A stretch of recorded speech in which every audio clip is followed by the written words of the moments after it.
Clonmel, a prosperous-looking country town in County Tipperary. The streets look busy as cars and pedestrians tackle its narrow old streets. But behind the busy high street, a different story emerges. The town, like many in rural Ireland, is hiding a business desert as the tradition was taken over by the modern in the town's retail world.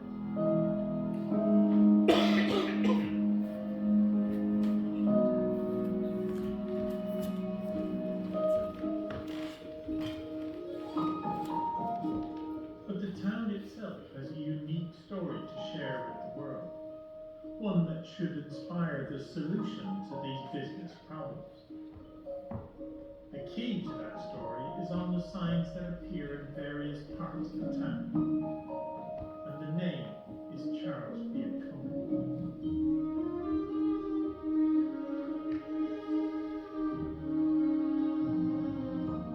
Pat Whelan, a successful local businessman, believes in the inspiration that local history can give to business today. I think that case study of Charles Bianconi is something that is an asset to this area. It's also an asset to anybody who wants to learn and to understand. And I would challenge ourselves as a community how well we've done that, actually celebrating what it is he brought to the party along the way.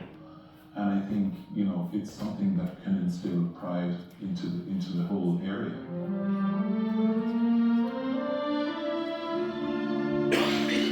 We will now try and tell a portion of this story about this inspirational local businessman, using many of the words of his contemporaries or his own thoughts, recorded after his death by his own surviving child, his daughter Mary.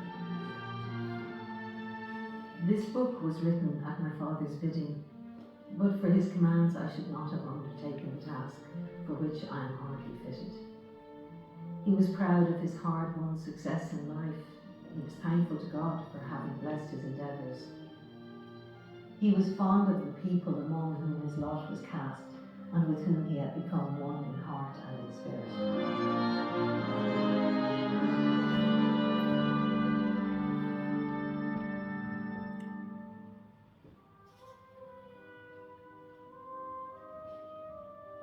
Joachim Carlo Giuseppe Bianconi, the second son of Pietro and Maria Bianconi, was born on the 24th of September 1786 in Tregolo, a village near Lake Como.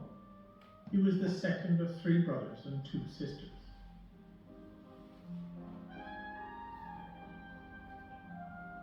Charles was sent to the school of the Abbé Rabbi Violi, who had a reputation as a teacher.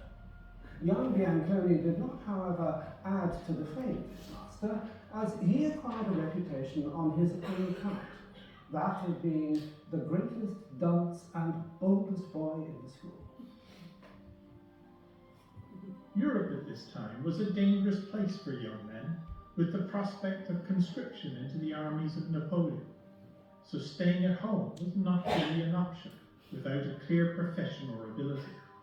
And there was already a habit of sending local sons to London to learn a trade. And so, in the beginning of the year 1802, during the short peace that followed the Treaty of Amiens, 4 boys and a man left the Lombardy highlands, passed over the Alps, tramped through Switzerland and travelled along the Rhine, making for a northern seaport. The man, Andrea Ferroni by name, had been well paid to bring the 4 boys to London, where arrangements had been made to apprentice them to respectable tradesmen. Ferroni kept them and took the lads to Ireland instead.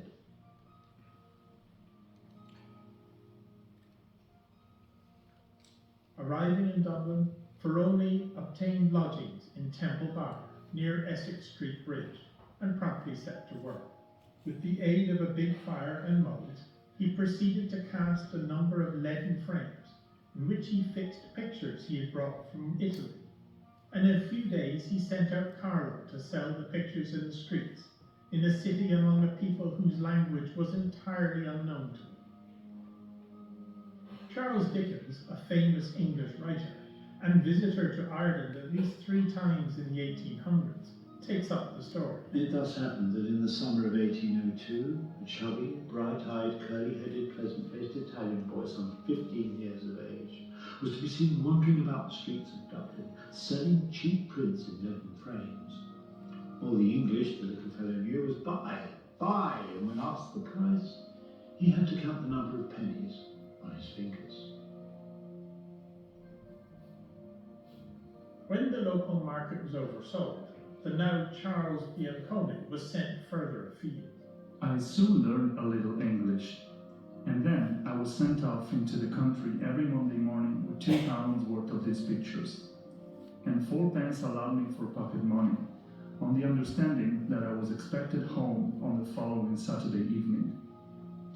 When we had quite beaten all the country around about Dublin, I was ordered to Waterford and Wexford. Walking everywhere for most people was the only way to travel. If you were rich, you might have a horse, or even a horse and cart, but as a Catholic, you could not own a good horse over £5 value.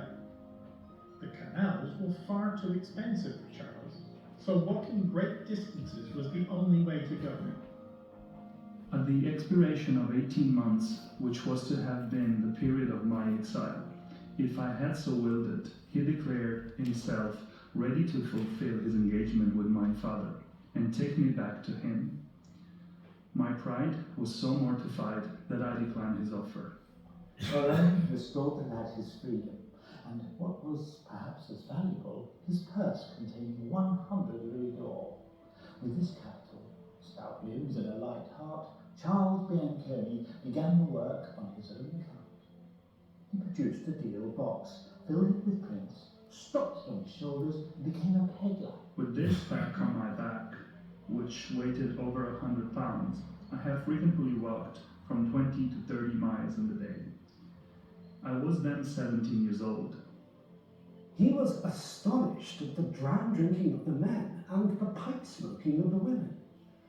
The violent faction fights which took place at the fairs which Bianconi used to frequent were of a kind which he had never before experienced among the Pacific people of North Italy. I began to think seriously that I was not in my right position in society, and that I was incapable of putting myself right. These ideas embarrassed me much, as did the kindness of many of my customers, who recommended the curly-headed Italian boy to their friends as having the cheapest pictures and the greatest quantity of them. He seems to have had the gift to befriend people and to win people's trust. Like we know that when he came to Care, he was friendly with the Baldwins, who had a tannery in the town. So Mrs. Keating, who had little information on that, he would have known as well, and he would have visited her, and she was quite an influential woman, it seems. And Mrs. Keating would promote his products, and he'd sell his products on those occasions. And he befriended them, and he stayed with them. Every time he was in Care, he stayed with them. I only recollect thinking him a handsome, interesting youth when I was a child staying with my grandmother, Mrs. Keating in Care. She, poor old lady, had a great respect for this little genteel foreigner, as she used to call him. He was very successful. He was a good communicator, obviously. He learned the language pretty fast. And he was ambitious. He wasn't going to stay a peddler. He was going to go on and get into business, and he did. At that time, the local lord and landowner in Care was a very recently and very young married couple, the Lord and Lady Care. And they, along with the younger Keatings and Baldwins, became part of the young Italian social circle. His teenage bride and groom, Richard and Emily, became the Baron and Baroness of Care. So they went from the equivalent of, having nothing, £15,000 a year, which would be about 3 or 4 million a year now, and they were installed in Care House. So it became party centre. And artists, musicians, it was a cauldron. It was just this melting pot for youngsters. So this buzz was going on And that whole period seems to be formative in Bianconi's development, you know. It is said that one of this group, Julia Burke, persuaded him to set up shop and start gilding. His first major job was in the church in Kerr. From there, he opened his first shop in nearby Carrick-on-Suir in 1806, near the castle, and from then on to Waterford, where he advertised as Charles Bianconi, gilder and print seller, informs all ladies and gents that he executes all kinds of gilding in oil and burnished gold, equal to any person in this country, and on moderate terms. I frequently worked from 6 o'clock in the morning until 2 hours after midnight, with the exception of 2 hours for dinner and recreation. This time in his life would be notable with his meeting and friendship of Edmund Rice, the founder of the Christian Brothers educational movement, and with Father Matthew, the father of the temperance movement. Both these men would be helped by Bianconi for the rest of his career. Having spent 2 years in Waterford, where I made myself more proficient in the mechanical part of my profession, and also improved my means, I went to Clonmel. At this time when Bianconi is setting up his business, we have a growth. So a town like Clonmel, the number of businesses is growing, the population is growing, and prior to the famine, we are seeing that it is a time of definitely excitement and raising expectations, and this is the context for which he's developing this business. Bianconi eventually takes the corner shop beside the main guard and gets to work. My father soon began to employ assistants in his business.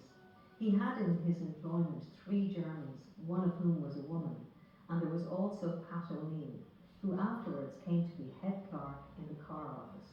His business prospered, and he made many friends, among them a rising politician he met in Dublin, Daniel O'Connell, with whom he would have a close relationship until Daniel's death. By this time, my father's business was firmly established, and he felt himself quite at home in Clonmel. He was elected one of the Society for visiting the sick poor, and by an annual payment of 3 guineas, he made himself a member of the House of Industry. His name, Charles Bianconi, became metamorphosed into Brian Cooney, Brian of the Corner. About this time, the government began to subsidise the Allied armies on the continent, and there were demands by the banks for gold. Bianconi, already dealing in gold for the gilding trade, was approached to possibly buy up guinea gold coins that local people may have saved, that were now worth more than their face value, a point of profit for both Bianconi and the banks. The loyalists became alarmed at his proceedings and began to circulate the report that Bianconi, the foreigner, was buying up bullion to send secretly to Bonaparte. The country people, however, who admired Bonaparte because he was the enemy of England, parted with their guineas readily, believing that they were thereby helping both. Opportunities for business arose many times in his life, but what sets Bianconi apart is the speed with which he grasps them. His next was the end of the Napoleonic War, and suddenly many fine horses were now available cheaply on the open market, as well as the hay and oats to feed them. With the profit from his guinea sales, he bought some horses and a car. He then decided it was time to put to the test his long-held idea of providing cheap transport between local towns, something he said had grown out of his shoulders carrying his backpack all those years ago.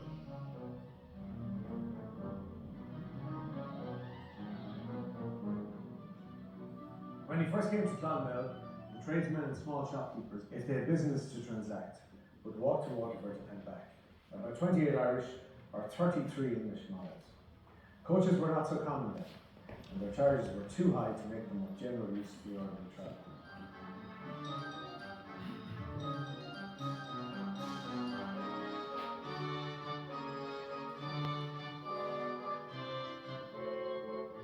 There is a mercantile class, there is a business class, and that is the one that's growing. So that would have been the cohort that Bianconi is really targeting. They need to be able to travel from town to town. They need to be able to get different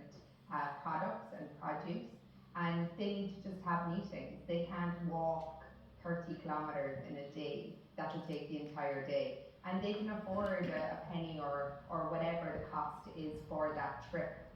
It makes sense for them. The roads of Ireland were on the whole good, being at the time quite equal, if not superior, to most English roads. These facts were known to everybody, but there was yet no person of thought or enterprise or capital in the country who thought of putting the things together, horses, cars and roads, and thereby remedying a great public inconvenience.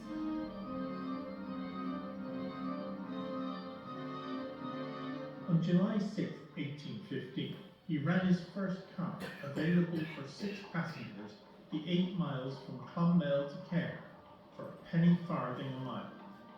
He chose this route because it was possible to go there and back in one day, and therefore the best demonstration of the advantages over walking. And he knew that journey from Cahir to Clonmel. He knew exactly what time it would take him, how many journeys he could make in a day. And it was a comfortable journey for him and for his horses, and he planned his first route on his own experience. People did not know what to make of Bianconi's car when it was first started. There were, of course, the usual prophets of disaster. Many thought that nobody would pay 18 pence for going to Cahir by car when they could walk there for nothing. There were others who thought that Bianconi should have stuck to his shop. Certainly for the first few trips, there were no takers at all. In part 2, we will see just how astute a businessman Charles Bianconi could be, and how he would overcome the local reluctance to try something new.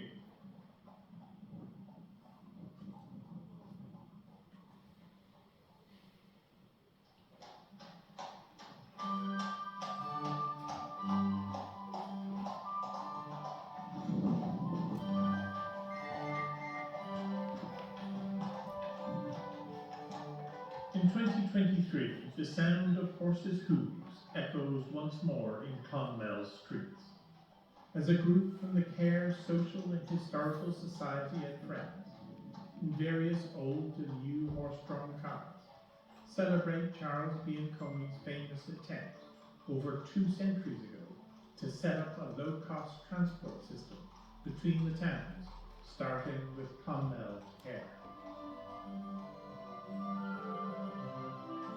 When Charles first tried out the trip in 1815, there were no passengers to be found.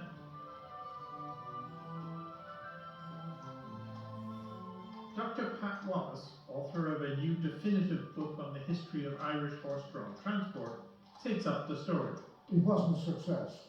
So what he did was he ran another one against it because he was a born businessman.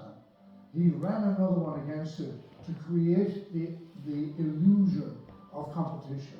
Bianconi, one of the greatest judges of character, knowing the love of the Irish for qualification, began to start the 2 cars at the same time, with private instructions not to spare the horses and to pass each other as often as possible on the road. Now the fun and tension was up, and the crowds began to gather to see the start. But how would they see the finish? Impossible without getting up in the cars. And that succeeded. People started taking one or the other of the vehicles on offer. And from there, he grew it very gradually. The car design was not a common one to the outside travellers, especially the British on the Grand Tour, who, prevented from going to the continent because of the Napoleonic War, travelled to their nearest neighbour instead. We sit sideways, Paddy the Jolly sits sideways, and sideways we battle along the streets. Some wagons break the theory that Irishmen take a one-sided view of things because they travel sideways, and see only one half of society at once. Or we must say that these cars are easy to ascend, easy to quit, and easy to ride upon.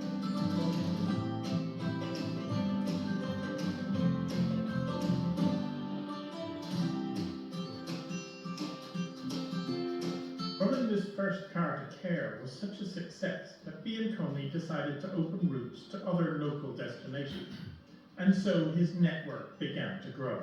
One of his first major lines that he opened was Clonmel to Limerick. That was Limerick was the first big place, apart from Waterford, that his soon-to-be network touched upon. Bianconi soon had a small fleet of two-wheeled jaunting cars pulled by single horses based in Clonmel. The people soon got accustomed to the convenience of the cars. They also learned from them the uses of punctuality and the value of time. The idea also of adhering to a timetable. You knew the boat was coming into Mount Merrick at 2:30, so you had your car there to collect and to deliver as it went on towards the Shannon. That's the beginning of organised public transport on a local scale.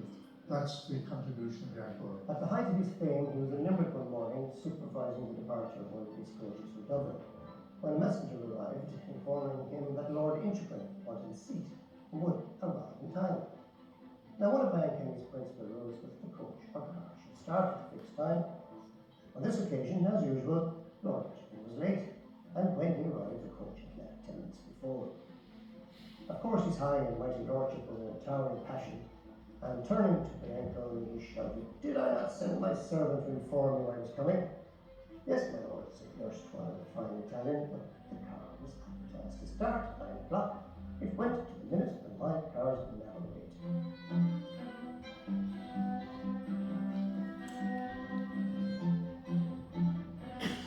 The open cars were not the easiest form of travelling, especially in the Irish wet climate. One of the travellers of the time gave helpful tips of how to manage on one of these cars. Ascertain which way the wind is blowing, if the weather is cold or likely to be bad, and choose your side accordingly, as the tourist will find it no slight comfort to hear the rain beating on the other side, while the well and the luggage shelter him. Aprons are provided in the car. At the same time, a private waterproof apron is a great convenience. A good word should be said for the drivers of the Bianconi cars, who are, with scarcely an exception, steady, obliging and civil men, and pleasant companions to boot. After some time, I increased the size of the car, from 6 passengers to carrying 8, and as the breed of horses improved, I converted the two-wheeled, two-horse cars into four-wheeled cars, drawn by 2, 3, or 4 horses, according to the traffic on the respective roads and the wants of the public. Bianconi moved into a building later known as Hearn's Hotel, after Dan Hearn, his main agent and right-hand man in Clonmel. Here he set about creating his own manufacturing base, so as to keep repairing but also innovating the designs of his cars. A young John Walsh recalls his first sight at Hearn's Hotel as a boy, coming to work for Bianconi. At the back of the hotel and office was a large yard. On the right was the harness room, where 5 men were busy working. Higher up there were 3 forgers with 8 smiths, all of them busy with their irons. On the left was the timber shop, where a foreman and his wheelwrights were engaged. Above that were the hospital stables, capable of holding 16 horses, and in a loft over the stables and timber shop, 2 men were always at work making new cars, and another man painting them. Cars drawn by 3 and coaches drawn by 4 horses came in and went out so fast that for days people did not know what to think. It was a highway industry, and the great thing about it was the jumping cars were interchangeable. You could take an axle and wheels off one and put it on another. So it was a bit like Henry Ford's massive production line. It was that in embryo for the horse-drawn world, really. Not long after his network started, Bianconi, who was finding it hard to finance the expansion of his network, had a lucky break. Again, one that required him to seize the opportunity when it presented itself.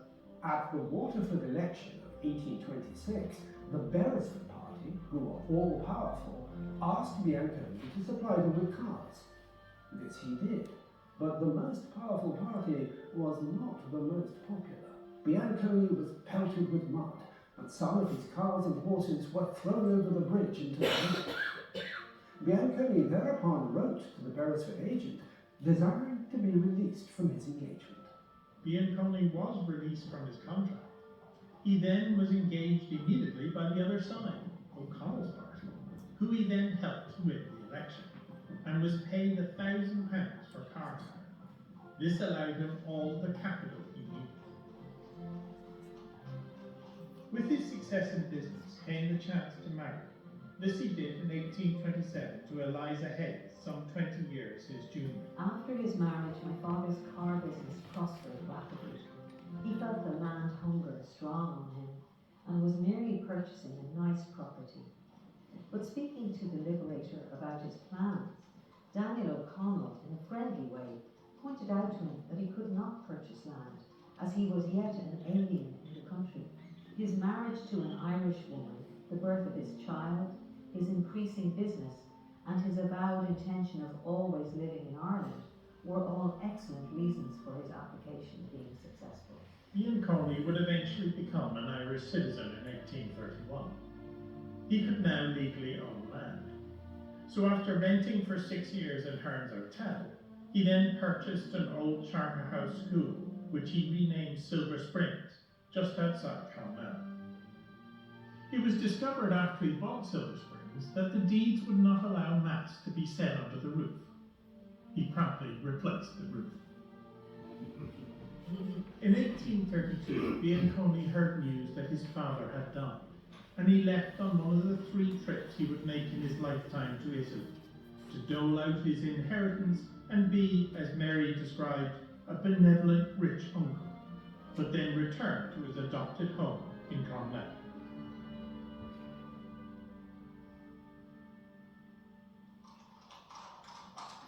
Back in Clonmel, as his network routes increased, Bianconi cars needed to regularly change horses to keep up the regular speed.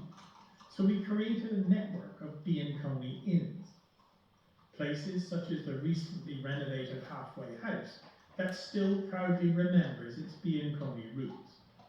These inns were places of rest, entertainment, and of course profit from the weary passengers.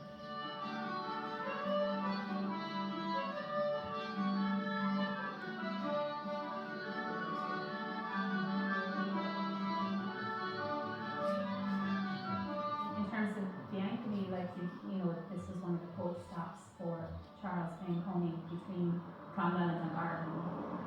And the coaches stop here to change the horses will be tired and sweaty, and they brush them down, put them into stables here, take out the fresh horses and after Dungarvan, you know.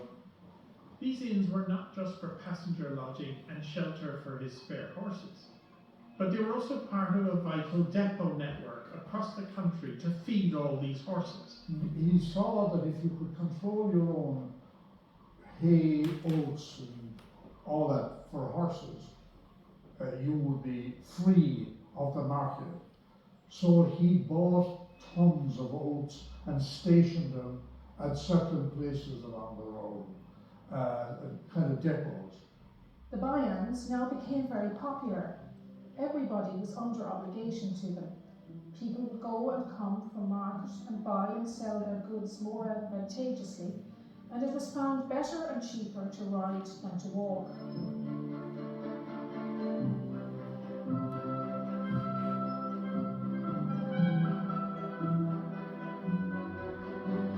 The biggest way of all that Bianconi was able to expand was his alliance with the Irish Post Office. The Post Office was the making of Bianconi. One aspect of the post office application was Bianconi's difficulty in describing his cars to the British. So he wrote to a young son of one of his previous lodgers to ask for his help, one Michelangelo Hayes. He wrote to me asking me to make a few drawings of them and send them over to him at once.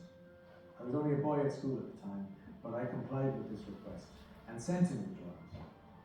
He told me afterwards that they answered his purpose admirably. These drawings were turned by Bianconi into commercial prints and put on sale, to great success. Michelangelo Hayes would also go on to design a wheel logo, which was used by Bianconi on all his offices. The key to Bianconi is his sense of marketing. He's Ireland's first marketing genius, and we've had many, including in the transport industry, but nobody could touch him. On the backs of all his cars, the names of the larger towns in the various parts of Ireland to which his lines extended were conspicuously set out in gold letters upon red ground. The The cars were well turned out, the manufacture was excellent, and they were handsomely painted and highly varnished. When Bianconi was asked by the Select Committee on Postage, do the opposition cars started against you induce you to reduce your fares? His answer was, no, I seldom do. Our fares are so close to the first cost that if any man runs cheaper than I do, he must starve off, as few can serve the public lower and better than I do.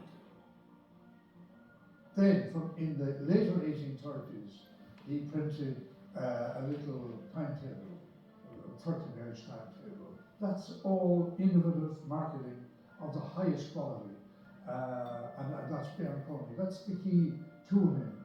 His rule was a patriarchal despotism. His orders were to be obeyed without a murmur of dissent. He had a horror of men who asked why and wherefore. Provided that he was obliged briskly and thoroughly, he tolerated a considerable liberty of speech. His great reliance, however, was placed upon spies. These official spies were always on the road. They were supplied with money to pay their fares and to tip the drivers. But the drivers were not often caught napping. It was a war of stratagem and artifice into which the Irishmen enter with peculiar delight.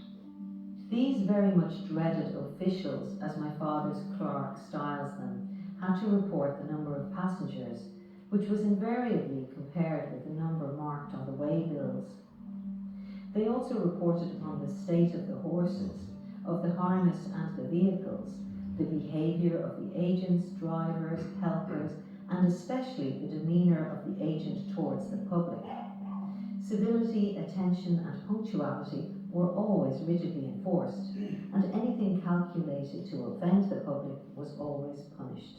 Step by step, he enlarged the scope of his operations until, by the year 1843, he had cars on most of the great roads in Ireland, to Ballina and Balmullet in the northwest, to Galway and Clifton in the west, to Tralee and Cahersibeen in the southwest, and so on. My father was never at home for more than a week at a time, and when he was with us, his business was all-pervading. Waybills and account books strayed into every corner of the house. His bedroom was full of them, and in spite of my mother's threats, they could not be kept out of the drawing room. When he wrote very fast, and generally very illegibly. With the coming of the railways, initially in Dublin, then expanding outwards, one would assume that it meant the end of Bianconi's cars. But far from it. He's such a clever transport man. He invests in the railways. He put money into the railways, particularly the one from Limerick to Waterford. He put money into that. But he spotted the chance with railways. The railways were going to do terrible damage, which they did, to the mainline stage and mail coaches from Dublin. But they still needed feeder services to deliver passengers, to collect passengers. So Bianconi thrived in the 1850s and 60s with the railways. Notwithstanding this falling off of business with the extension of railways, I still have over 900 horses, 35 two-wheel cars traveling daily 1,752 miles, 22 four-wheel cars traveling daily 1,500 miles, 10 coaches traveling daily 992 miles, making in the whole 67 conveyances, traveling daily 4,244 miles. Another consequence of this change is the growth in the use of cars in the pursuit of tourism. The history of Irish tourism is definitely developing, but we can see if we look at the newspapers that Bianconi is part of this growth in maybe what you'd call package tours. They also opened the magnificent scenery of Ireland to tourists and enabled them to visit Bantry Bay, Killarney and the wilds of Connemara in safety all the year round. Killarney, for instance, to this day is in premier place. Now Bianconi helped all that. I always remember what I heard O'Connell say at a meeting for the repeal. What better Chancellor of the Exchequer could we require than my friend Charles Bianconi? It would be easy to show from the Liberator's correspondence what a high opinion he had of Bianconi's abilities, and the work he did in his time for the comfort and convenience of the people of Ireland, in running cars everywhere through the land.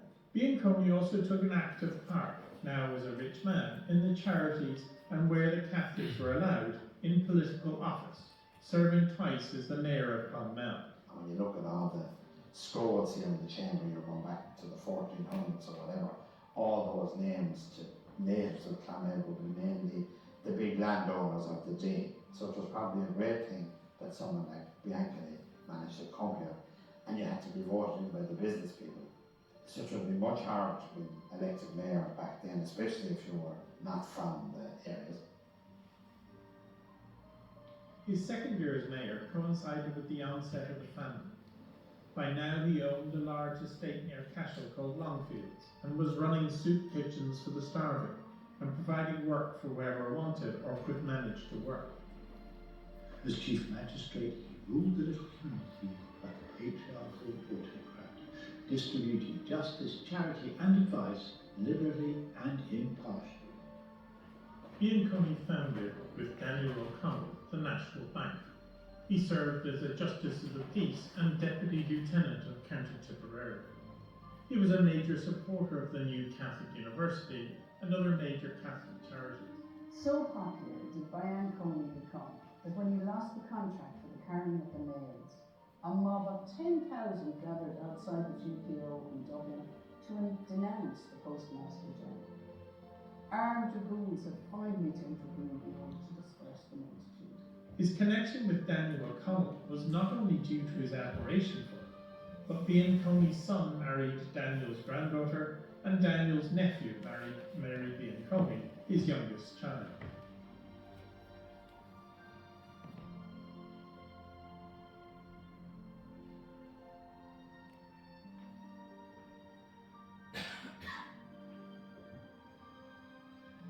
Unfortunately, Bianconi's family life was full of tragedy, with the death first of his eldest daughter Kate, and then his son, leaving just Mary in his later years.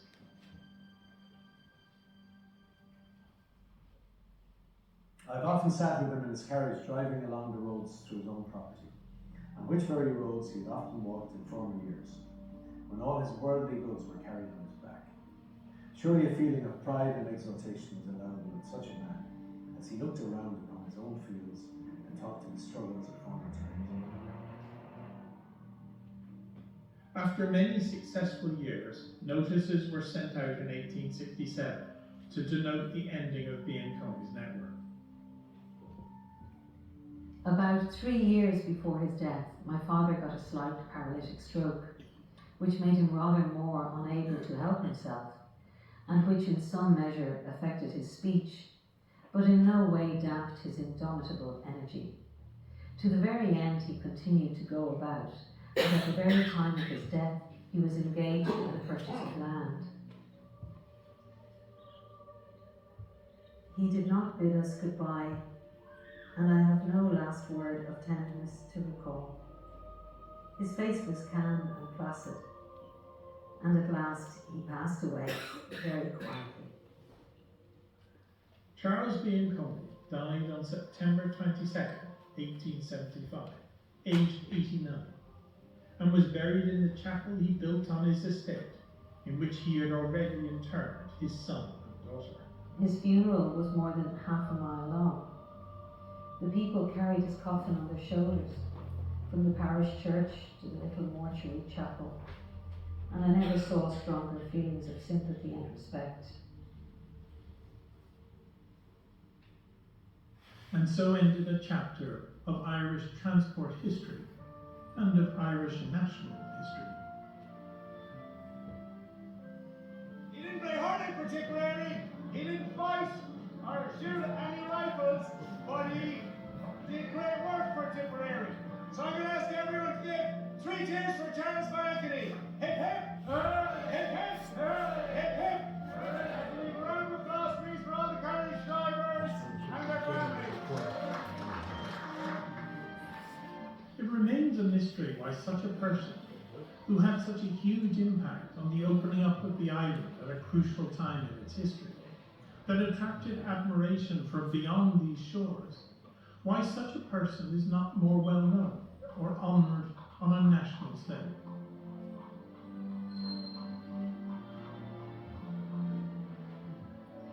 It's really difficult to say.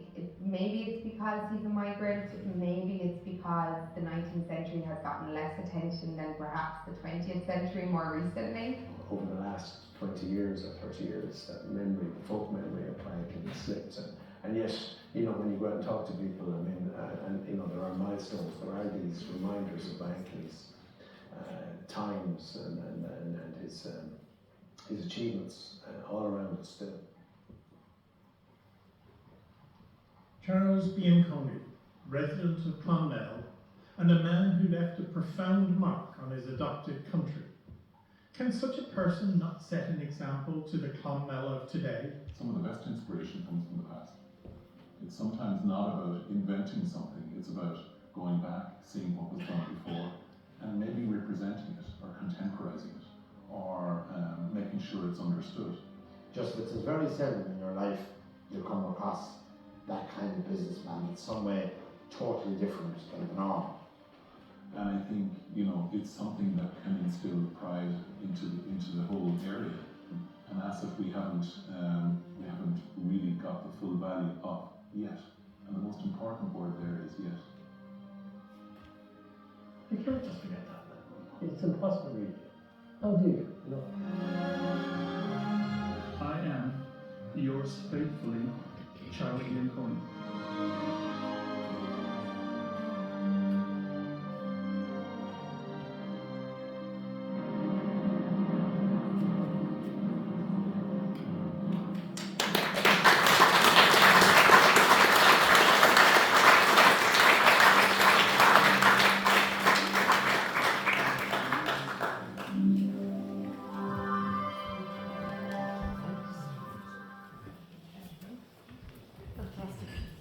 That was amazing. Very comprehensive. Don't know what to say. It's excellent. It's really, really excellent.